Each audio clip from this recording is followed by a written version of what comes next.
Welcome back to the channel. Now in this video we're going to discuss all these categories and share our costs with you. Well, that staggered me. I was mortified when I knew that figure. Very quickly, let's talk about highlights. So Ireland, you do it really well. And low lights, obviously we had almost blew the van up the first time, mind you. It's sort of quite good if you don't know it when you go round. One ask of Ireland, if I could, is that, tip number one is some were very thin. So from a fuel perspective, we spent, that leaves us to a grand total, drum roll. It just means we've got to go back. Welcome to GetawayGeese. We are Stu and Jane, and with Harry, our Ford custom auto camper, we share our adventures. So join us in this our rough guide series to campervanning in Ireland. Welcome back to the channel. So this is the last video in our Ireland series. I know the series has been going on for quite some time. We apologise. It was a 9-week trip and we took so much great content. We sort of felt as though we should share it really. And also it's important for us to look back when we're old. Yeah. And we're very old. Yeah, so it was important. I'll say one of the main reasons we take videos is for our own benefits. We want to remember where we've been, etc. So we shared everything with you. In fact, we actually took 37 long format videos, so those weekly videos, and a similar number of short videos. So there's a huge amount of content. So this really is the last video in that series. And the purpose of this is to really share with you sort of our highlights, lowlights, some of the memories, but also the stats and the costs of the trip that we'll go through each of those categories. Yeah, so firstly, we'd just like to thank everyone that viewed the series. I hope you found it useful. Just about van life as well. That's why we make them as well, so you can see what van life's like. Yeah, we gained a lot of subscribers to the series. So I think they, we've enjoyed it. We've really enjoyed interacting with the comments. That's what we really enjoy most, is those comments on the whole have been positive. So thank you for that. And really, hopefully, you're going to stay with us because we've got a lot more adventures and trips to come. We've done a big trip this year. It's slightly different type of van life that will come up now we've finished filming the Ireland series, so that will come up shortly. Got a couple of videos in between that, just short videos, and then we'll go for this big trip that we've done. But in future we're also going to go into Europe, but above all there's a bit of unfinished business for us for Ireland. Definitely, definitely. I did say that in one of our videos. I mean, the fact we didn't get round very far is it just means we've got to go back and finish the rest of it, because it's just stunning, and I just can't wait. I'd have probably gone this year, but we've got other commitments, haven't we, where we've got to go off and we can't get back to next year, but I can't wait to get back. Yeah, so we're already talking about coming back to Ireland next year and doing a similar trip, and really doing the north down to where we finished at Limerick effectively. So that's definitely on the card. So all of those Ireland subscribers, we want to thank you very much for your hospitality, and hopefully you'll stay with us, because there's more to come, and hopefully you enjoy the other series as well. And you've really helped us out. Some of the forums on Facebook have really helped us out prior to us going round, so thank you to you as well. So let's do some of the stats. First of all, this trip, as I said, was just under 9 weeks. It was actually 61 days or 60 nights. That's by far our biggest trip in Harry we've ever done to date. And we lasted quite well, and we could have gone on, I think. That was the key thing. Definitely, yeah. So we drove 2,163 miles, and I'll try and do the conversion with you. That's 3,481 kilometres in total. That's from our home county in Shropshire, travelling down through mid-Wales to Fishguard to catch the ferry across to Rosslare. We then followed the south coast. We then joined the formal Atlantic Way at Kinsale and went round the 5 peninsulas, and then we managed to get up to Limerick before we had to come back basically. So we went across from Limerick across to Rosslare, caught the ferry back.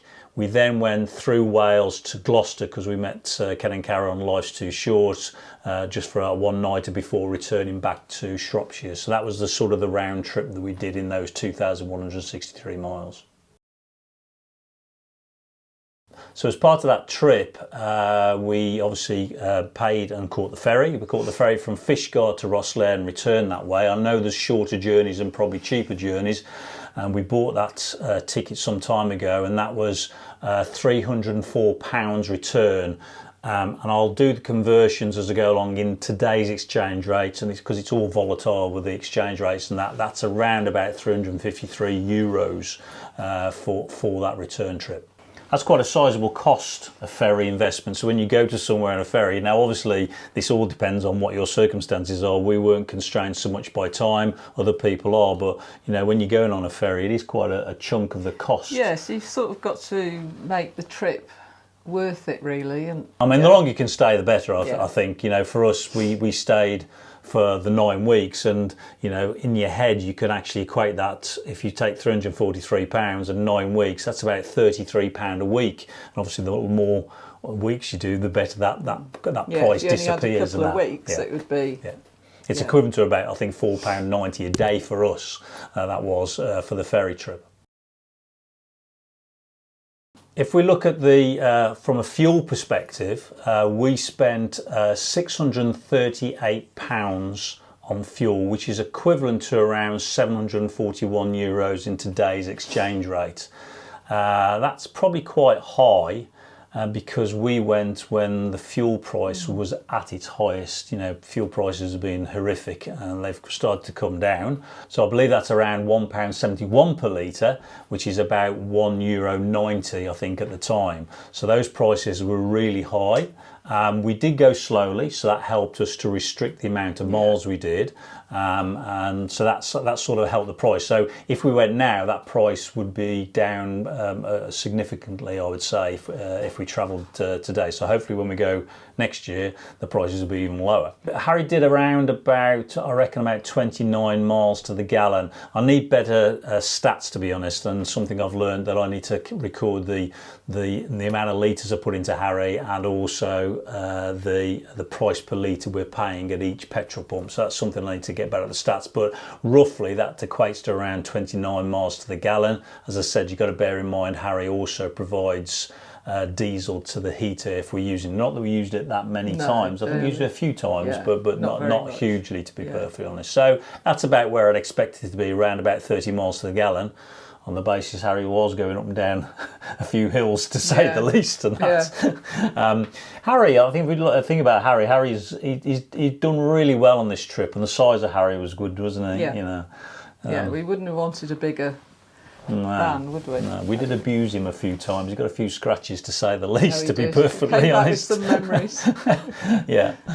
On top of that, obviously the van also has AdBlue, and we spent £37 on AdBlue, which was about €43. As I said, we went round at a slow pace, very slow pace at times. We were literally just going around the corner. It wasn't all about the WildAtlanticWay for us. South coast of Ireland was you know, before we got to the WildAtlanticWay, delivered so much as well. I think what became apparent very early on is that we really wanted to get to know the place well. We didn't want to just drive through it and it become a blur, because that's what happens, certainly for me, perhaps not so much Stu, but we really wanted to, I hate that word, immerse ourselves, but we really wanted to just soak up the areas, so we took our time, didn't we? And you know, like I said, recording all the videos has just helped us recall where we've actually been in that. When we got to the peninsulas, I think I was surprised by the 5 peninsulas, that they're all different. I've said this to you a few times. Every time we went onto each one of the peninsulas, they sort of delivered something different. Some were very high cliffs and very mountainous in the middle. Some were very thin. So Sheepshead Peninsula was very thin but very, very picturesque, and that. Mizzen Head, we sort of hit some storms there, and that gave us some real drama. Ring of Kerry was a big peninsula, and we went into the middle of the Ring of Kerry, and then Dingle at the end just delivered some very small places, especially on the north coast, and beaches and that. I mean, the beaches were different, but you know, I've said that now. Jane laughs at me when I talk about geology. But I saw the rock formations different, sometimes different on the same peninsula, and which we found really fascinating. I think the other thing we found was the history And I think we've come away knowing so much more about Irish history than ever, to be perfectly honest. Yeah.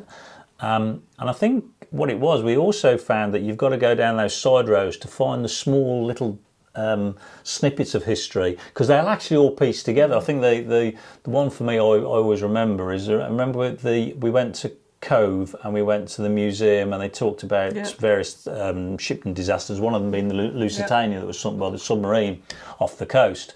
We then went to around the coast a bit later on, a few days later, we went to a museum that was dedicated. It was one of the watchtowers that was dedicated. I went in, you stayed in Harry and that.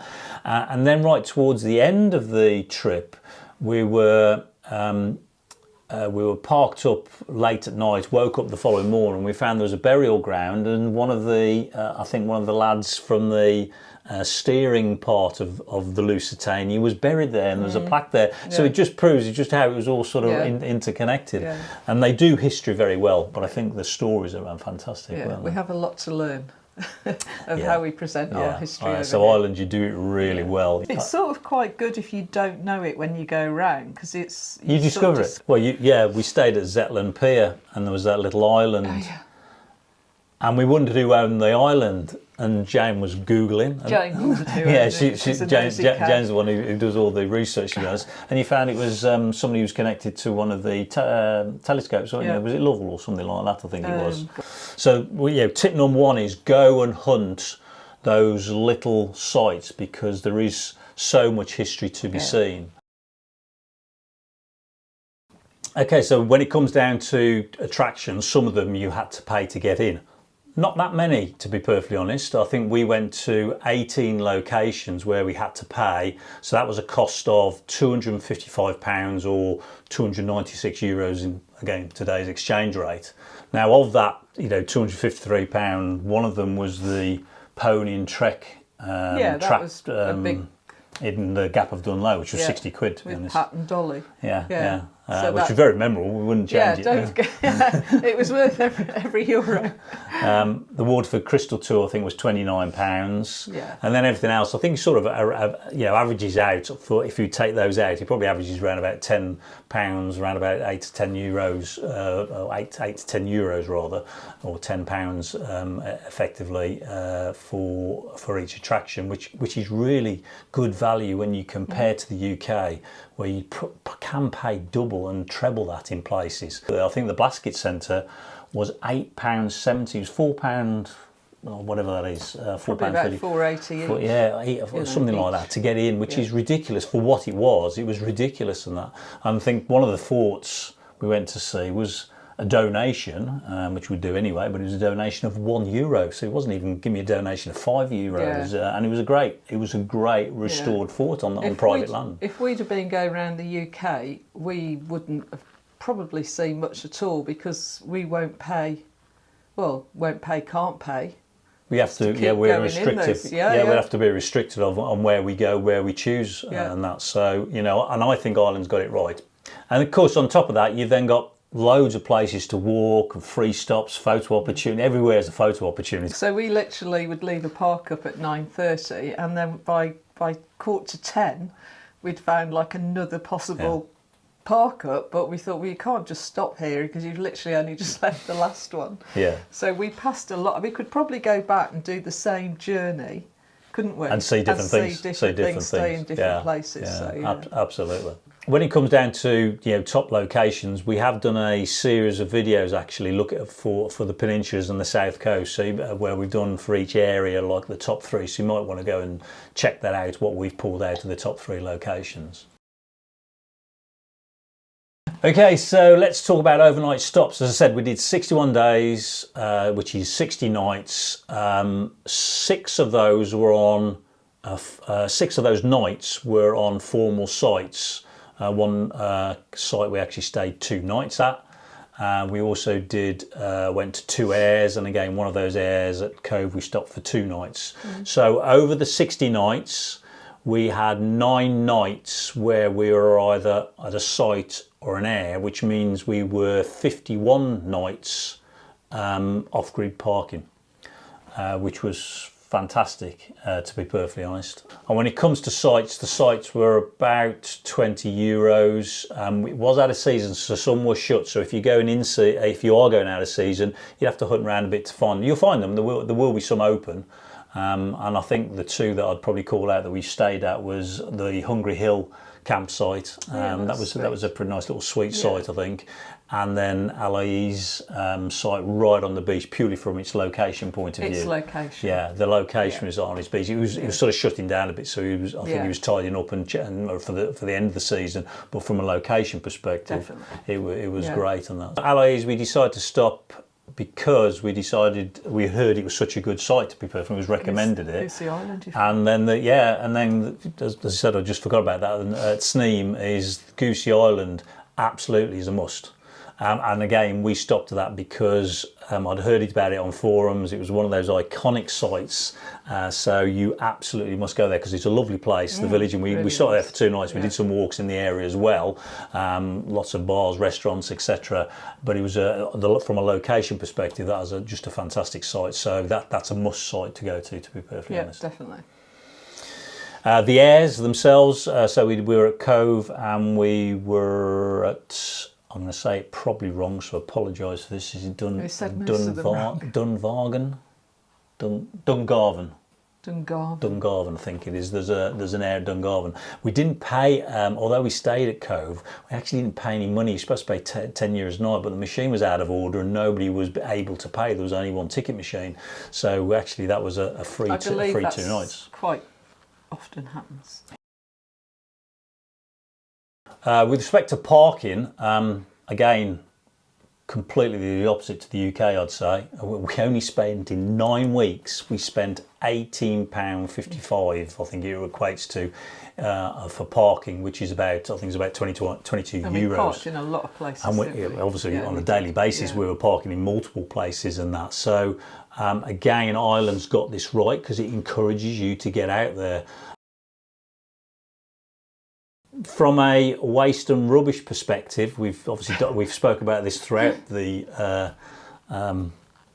series, to be honest. And we watched videos beforehand, and they'd all warned us about the rubbish, but we still had challenges. We got the hang of it by the end. Yeah. We just sort of. And I think there's a tip there from us. Yeah, definitely. Definitely. So. You've got to be prepared to have a big bin bag in your van for and pay. And pay. And I think the thing is that there are litter bins, but there are small apertures to put stuff in, but they are for litter.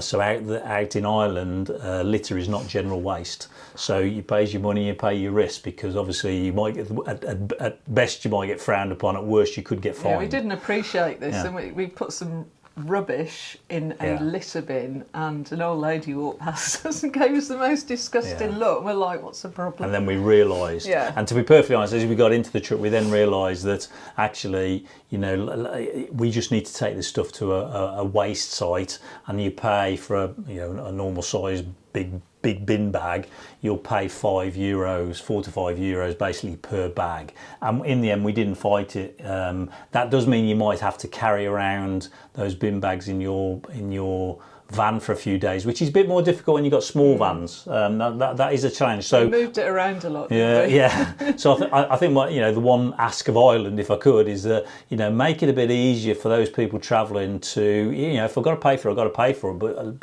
make it accessible so I can easily go and take some rubbish somewhere instead of having to then drive for an hour perhaps to do that. So we had to sort of factor that in when we were travelling around the peninsula. I get where they're coming from, because the place is absolutely spotless. Absolutely spotless. First thing we noticed when we got back was the litter, wasn't it? Yeah, they have to pay for their rubbish. It's not like included in their council like it is in the UK and the council rates and all of that. But you'd think that might encourage perhaps people dumping. But I'll be honest with you, we didn't see that at all on the trips compared to the UK, which I find quite distressful at times with rubbish and that. Okay, so the next category is eating out and drinking. We've lumped those together. So we went to 23 locations where we either ate or drank or both. That's over the 61 days, and that came to a price of £693 or 805 euros. However, there was 100. Yeah, that could be a lot. We were shocked by that, and if we went on another trip, we wouldn't be. We were in the moment. Yeah, I think we were. I mean, one of those meals was after we had the incident with being disturbed at night, and with that we spent £118 at Scolina as our high-end restaurant to cheer ourselves up. I wouldn't change it because I really enjoyed the meal, to be perfectly honest. So we sport ourselves a bit. I mean, I think the places to eat out are probably similar to the UK. Definitely. I don't think there was much in it from what I could see. With respect to then food and snacks, so let's just talk about those two things separately, although when we buy food, sometimes we buy snacks in those, as you will have seen, and then occasionally we just buy snacks on its own. Jane's got a habit. So I think the first thing is the supermarkets, the local shops were just great. Yeah, they were consistently brilliant. Yeah, I mean the quality, I have to say, we found was pretty good at the Centre and Super Value, those two especially. By the end, I had to be escorted in and out because I'd just be like, even though I didn't want the food, I still have to go around all the. As soon as we get to the pastry and cake area, we just stopped basically. But it was interesting because they were local shops, but they're obviously local shops in the UK. Sometimes you don't get the fresh stuff as well as certainly as well as we saw in Ireland. So the quality was brilliant, to be honest. So our food bill for the for the whole trip, the 61 days, was £720. That's around about 830 euros or somewhere around that in today's exchange rate. So that's about £80 a week. Is that what we'd spend at home? Yeah.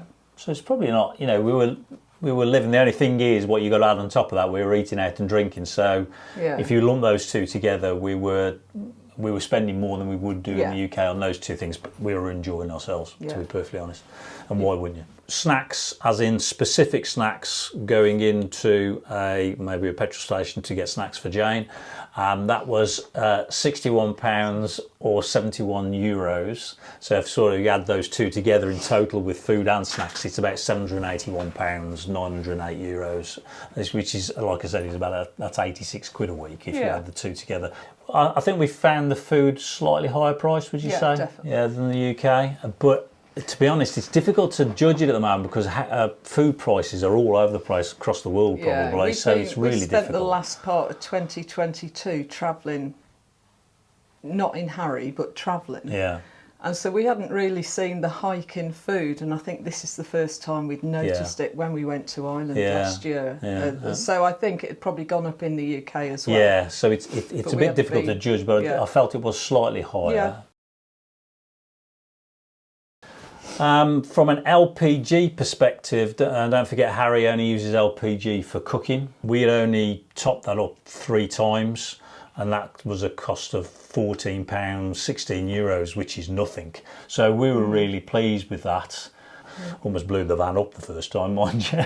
That was a bit stressful. Because I forgot to get the Euro connector, and it was leaking and the bloody van. And that. Laundry in the 9 weeks. So we take about, what, 2 to 3 weeks at close, would you say? 2.5, desperate. Yeah. Desperate levels when we get to 2.5. We did get a bit desperate. It gets a bit rough in the van at 2.5. So we had 3 lots of laundry at a total of £49, around about 57 euros. What, for the 3? For the 3, yeah. Okay. I think we got to the opinion, which I think might have been the last time we went, was the Revolution one, which you really liked. The Revolutions are great because I think they have 18 kilogram drums, which is absolutely massive. Yeah. So I think you'd probably look at 20 quid each. Yeah, but each to time, do sheets, everything, was, that's not bad. And then there's last category is miscellaneous costs, so bits and pieces. So I think in that I bought a 3-month SIM for my phone. So when I got there, the charge for roaming in Ireland off my provider 3 was too much, so I just bought a SIM, which really worked out really well. You had to swap to SIM for a different reason. Yeah. So Jan had to buy a SIM. We also I got my hair cut in Killarney, so that was miscellaneous. You went swimming and had a shower as well, and also we did the jet wash at the end because Harry was absolutely covered in foam when we came off for Hook Lighthouse. I mean, all that miscellaneous stuff, believe it or not, although the Sims were you know, were majority of that cost was £92, around about €106. So that leads us on to the grand total of 61 days, 60 nights, 9 weeks travel, around 2,160 odd miles travelled. That leads us to a grand total, drum roll, of £3,014, which is around about €3,503 in today's exchange rate. That equates to £334. I have to read this off. So £334 per week, which is about €388 per week on average, or per day. That's about £50 a day, or an average of €58 per day. Jane. Well, that staggered me, to be honest. You thought it was high, didn't you? I was mortified when I knew that figure. But then you've got to backtrack a bit. And then you've got to, so what we did is that we have a social fund at home, we have food at home, we have petrol for our Mini at home. What else was there? We had bills that we're not paying when we're at home, heating, electricity. Yeah. And so by the time, and we worked out roughly what we could bring over to, because actually that is more than our yearly holiday fund. So yeah, you know, that's what I was mortified for. Our holiday fund for the year is so much lower than that. But by the time we actually brought everything over, yeah. So I think the thing is there is yeah, first of all it's 3,000 for 9 weeks. So be careful because it is 9 weeks. You know, like I said, that's £334 a week travel. I don't think it's that bad. But as you say, it's not if your budget's that. No, this is all about what your budget is. But as Jane says, things you've got to realise is that, you know, we're shutting our house down for 9 weeks effectively, you know, to a degree. So there's certain categories of bills, as you said, that we can actually move to our holiday travel fund because, like I think we said halfway through, this is not a holiday, this is living, and therefore, you know, the social money that we have allocated in a pot effectively per month. It's not at home building up for the two. We have to use that money while we're on the road. The food bill, food bill, the gas, the electricity allowance, although you have to pay standing charges but your usage, we're not using it because apart from it ticking over in, you know, the electricity for the freezer and that, it's not being used. So there's certain things are there. So actually, you know, I was okay with it. And I think the other thing we got to remember is that we're also travelling at high fuel costs at the time. So the fuel costs were really high. So that will only be lower by, you know, maybe 20% if the fuel prices come back down. And maybe there are certain categories like eating out. Perhaps we went a bit over the top. Yeah. But I think the food was, I don't think we'd have changed anything with the food. I think we were quite good with the food. Maybe OTT with the snacks. We got into a bit of a snack habit. Someone did. Got a bit worse as the trip went on. I wouldn't change the attractions. I would pay the attractions. I thought that was really good. No, the whole trip, would we? Let's face it. I mean, let's just very quickly talk about highlights first of all. You know, to me, I think the people. I think we met lots of local people on the way around. We couldn't get over how many people would just walk up to us and say hello. And interested with what we were doing. And you know, even at a couple of places, people said, "Oh no, stop tomorrow because you will see this." So we were just made so welcome, weren't we? Yeah, everybody wanted for one night. But. Yeah, well, you know, everybody wanted to know what we were doing. They just genuinely interesting, really nice and approachable, and it's a heads up culture, by which I mean it's a good morning culture. You walk past somebody, they say good morning. We notice that quite early, whereas, you know, perhaps more in the UK you got heads down type of thing. We noticed in most people that good morning, etc. And you know, that was quite refreshing. So we're very made to feel that's definitely a highlight for me. I mean, obviously the scenery from the moment we got off the boat to mate, it was just stunning, wasn't it? Yeah. You know, the first at St Helens Bay, and we suddenly realised as we got to some of these park ups just how beautiful it was. the weather was great at times, don't get me wrong, it was absolutely great. I was in the sea in October. Yeah, so it was really sunny, it was really hot. Within an hour it could change, it could be blowing a gale, storms coming in, but actually that was just as lovely. We love being in a storm. So for us, we love that sort of thing. We love the mixture. I think probably if we would have had 9 weeks of wind and rain, it gets to a point if you can't get out the van for days on end, you do start going a bit. That might be different. But we travelled for a few days at a time. But it changed so much because of the wind coming off the Atlantic. On low lights, obviously we had the incident at one of the piers that knocked us for a few days, and we have made some changes to security, and we will do a video on that. So it did us a favour because we completely overhauled our security on Harry. We're a bit naive. We had none.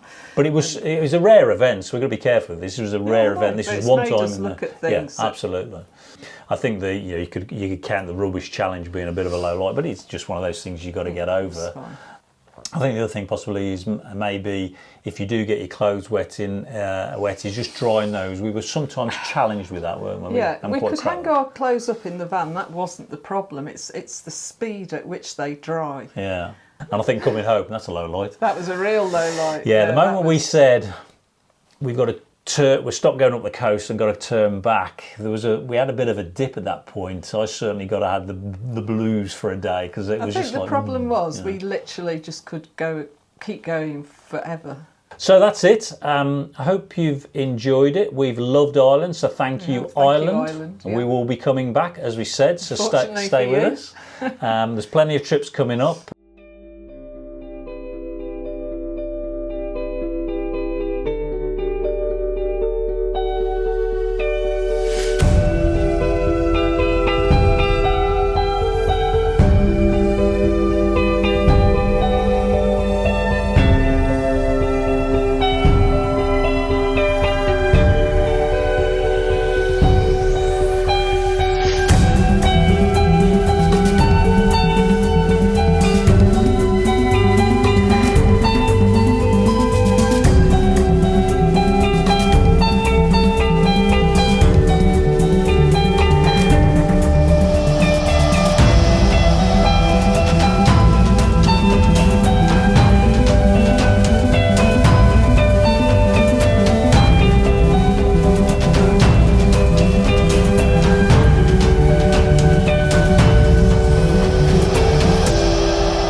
So thanks for watching, and if you enjoyed this video then help us grow the channel by subscribing, liking and commenting. And we'll hopefully see you in the next episode of Our Travels in Harry.